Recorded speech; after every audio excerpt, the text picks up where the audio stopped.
ओम नमो भगवते वासुदेवाय। प्यारे बंधुओं, स्वागत है आपका अब्बा मंडल संस्थान सरोज देवा जी। हम चर्चा कर रहे थे अपने जीवन का परम कर्तव्य जो है हमारा, उस प्रभु परम दयालु सुहृद परम प्रेमी अंतर्यामी परमेश्वर के गुण प्रभाव और प्रेम की रहस्यमयी कथा का श्रवण मनन पाठन करना और आलस्य रहित होकर उनके परम पुनीत नाम का उत्साहपूर्वक ध्यान सहित निरंतर जप करना। इस लोक और परलोक के संपूर्ण भोगों को क्षणभंगुर नाशवान और भगवान की भक्ति में वादक समझकर किसी भी वस्तु की प्राप्ति के लिए ना तो भगवान से प्रार्थना करनी चाहिए, ना मन में इच्छा रखनी चाहिए, तथा किसी प्रकार का संकट आ जाने पर भगवान से उसके निवारण के लिए ये प्रार्थना भी नहीं करनी चाहिए कि प्रभु मेरे इस दुख का नाश कर दो। प्राण भले ही चले जाएं, परंतु इस मिथ्या जीवन के लिए विशुद्ध भक्ति में कलंक नहीं लगाना। जैसे भगत प्रहलाद ने पिता द्वारा सताए जाने पर भी अपने कष्ट निवारण के लिए भगवान से प्रार्थना नहीं की थी। अपना अनिष्ट करने वालों को भी भगवान तुम्हारा बुरा करे ऐसा शब्द नहीं बोलना चाहिए। ऐसे किसी प्रकार के कठोर शब्दों का श्राप देना, उनका अनिष्ट होने की मन में इच्छा भी नहीं करनी चाहिए, क्योंकि भगवान की भक्ति के अभिमान में आकर हम किसी को वरदान दे देते हैं कि हम बहुत बड़े भगत हैं, हम बहुत पूजा पाठ करते हैं, हम किसी को वरदान देंगे, हमारा वरदान फलदायी हो जाएगा। लेकिन आपका जो वरदान है, उस वरदान में आपकी भक्ति का बहुत अंश चला जाता है। तो भगवान की भक्ति के अभिमान में आकर भी किसी को वरदान नहीं देना चाहिए, और भगवान की भक्ति के मान में आकर ये भी कभी नहीं कहना चाहिए कि तू मर जाए या तेरा बेड़ा गर्क हो, या ऐसी बातें नहीं बोलनी चाहिए। जो कटु शब्द होते हैं वो किसी को नहीं बोलनी चाहिए।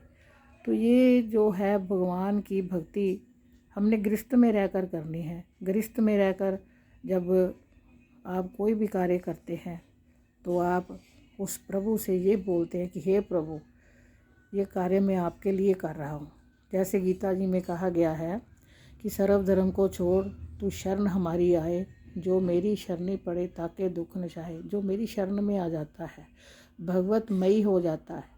ये नहीं कि आपने दिनचर्या के काम नहीं करने, भक्ति नहीं करनी, पूजा पाठ नहीं करना, ये नहीं किसी से बात नहीं करनी, तो बात सब कुछ करना है, लेकिन भगवतमयी होकर।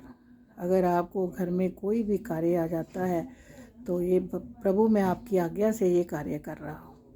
अगर किसी को कुछ कहना भी पड़े, प्रभु आपकी आज्ञा से मैं ये कह रहा हूँ, तो प्रभु की आज्ञा लेकर, प्रभु की आज्ञा से सारे काम उसकी शरण में रहकर करने चाहिए।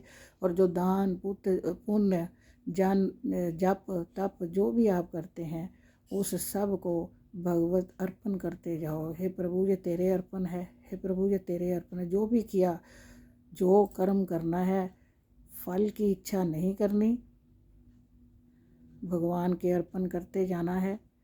हमें ये पता है कि आजकल जो यूट्यूब पर है वो ऐसे वीडियोस को पसंद नहीं किया जाता, लेकिन फिर भी ये मार्गदर्शन है आप लोगों का।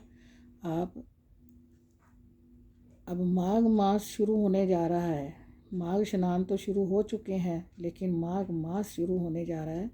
तो अब माघ मास में आपने जप यज्ञ होम, मैंने पहले भी बताया था कि आपने यज्ञ होम करने हैं, पाठ पूजा करनी है, भगवान का जप करना है, और तिल का सेवन करना है, तिल का दान करना है। तांबे के बर्तन में तिल भर कर ब्राह्मण को दान देना है, और जितना आपसे बन पड़े उतना जप होम करना है। तो ये जो है हमारे गृहस्थ में रहकर, ये तो मैं सिर्फ गृहस्थों के लिए बता रही हूँ कि गृहस्थ में रहकर पूजा भक्ति पाठ नित्य नियम कुछ भी नहीं होता है। तो ये नहीं है कि अगर आप भगवान को नियम से ध्याओगे तो वो नियम से ही आएगा। अगर सरल सहज होकर उसकी भक्ति करोगे तो सरल सहज ही वो आपको मिल जाएगा। तो भगवान की कृपा आप पर बनी रहे। ओम नमो नारायणाय। ओम नमो नारायणाय। ओम नमो नारायणाय। ओम शांति शांति शांति। ओम सर्वे भवन्तु सुखिनः, सर्वे सन्तु निरामया, सर्वे भद्राणि पश्यन्तु, मा कश्चित् दुःखभाग् भवेत्। ओम नमो नारायणाय। ओम नमो नारायणाय। ओम शांति शांति। ओम।